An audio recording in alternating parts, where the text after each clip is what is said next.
All right, let's get into this because this is a big one.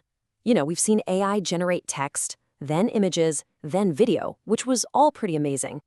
But this next step, it's on a whole other level.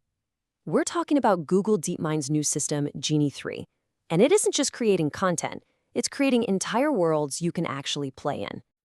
Yeah, AI-generated worlds. Just let that phrase sink in for a second. We're not talking about a static picture or some linear video you just watch. We're talking about an entire interactive space, something you can explore and interact with. So what does that really mean for creators and, well, for all of us?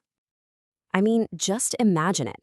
What if you could become a world builder with nothing more than a sentence, or maybe a quick sketch on a napkin, or a little video clip you shot? That is the fundamental promise of this technology, and we're about to break down exactly how it all works. So yeah, we are officially stepping into a completely new phase for artificial intelligence. For the last few years, the whole game has been about creating content that you look at or read.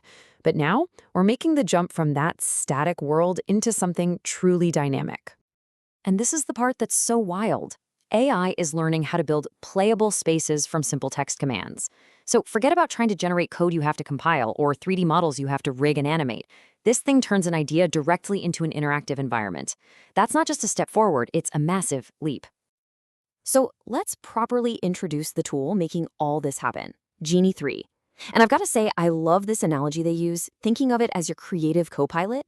It's not here to fly the plane for you, not at all. It's there to work right alongside you, helping you bring your wildest ideas to life, like instantly.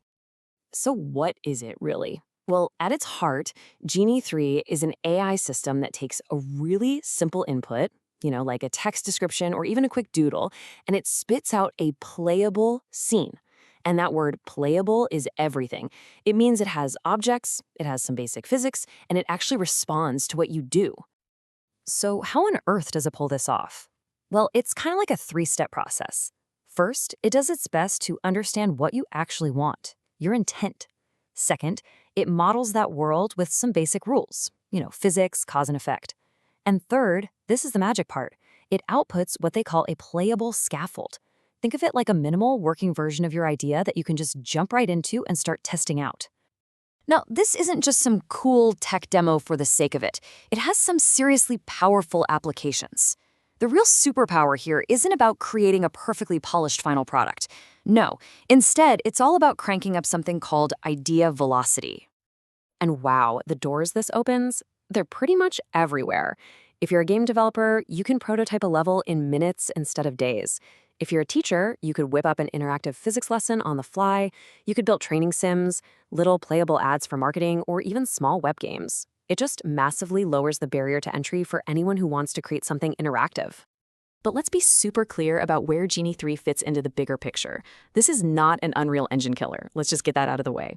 A traditional engine like Unity or Unreal gives you the ultimate control, the polish, the optimization, but that comes at the cost of needing deep technical skills. Genie 3's real strength is right at the very, very beginning of that creative process. It's all about speed and trying things out, letting you test a dozen ideas before you commit to one. And that brings us to what the ideal workflow probably looks like. You use Genie 3 as your digital sketchpad. You brainstorm, you generate a quick and dirty prototype, and you just see, is this idea actually fun? Does it feel right? Once you've found an idea that works, then you can take it into a more powerful engine and add all that professional polish. Okay, but with any new, groundbreaking technology like this, we absolutely need a serious reality check. It's so easy to get carried away by the hype, so it's super important to understand the very real limitations and risks that exist with this stuff right now. And you've got to know, the trade-offs are pretty significant. On a technical level, these outputs are simple prototypes. And because you're using natural language, your results can be kind of inconsistent. But there are also bigger issues to think about, right?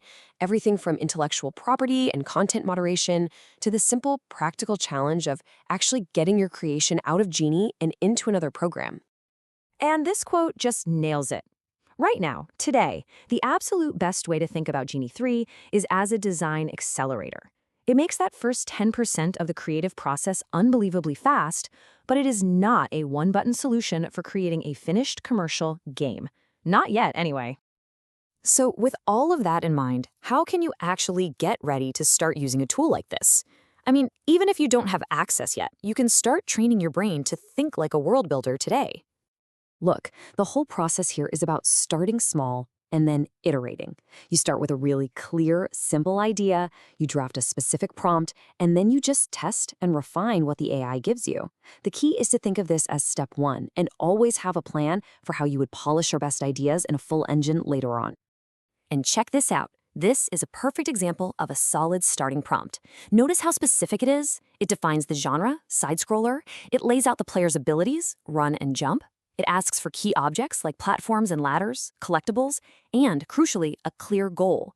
This is the kind of detail that really helps the AI figure out what you want and give you a much, much better result. So really, when you boil it all down, this isn't about replacing human creativity, it's about amplifying it. It's a tool that closes that huge gap between your imagination and an actual interactive experience, letting you test a playable idea almost as fast as you can think of it. And that really brings us to the final and most exciting question. With this kind of power becoming available, the possibilities are just staggering. So, I'll leave you with this thought. If you could create any playable, interactive world with just a single sentence, what would you build?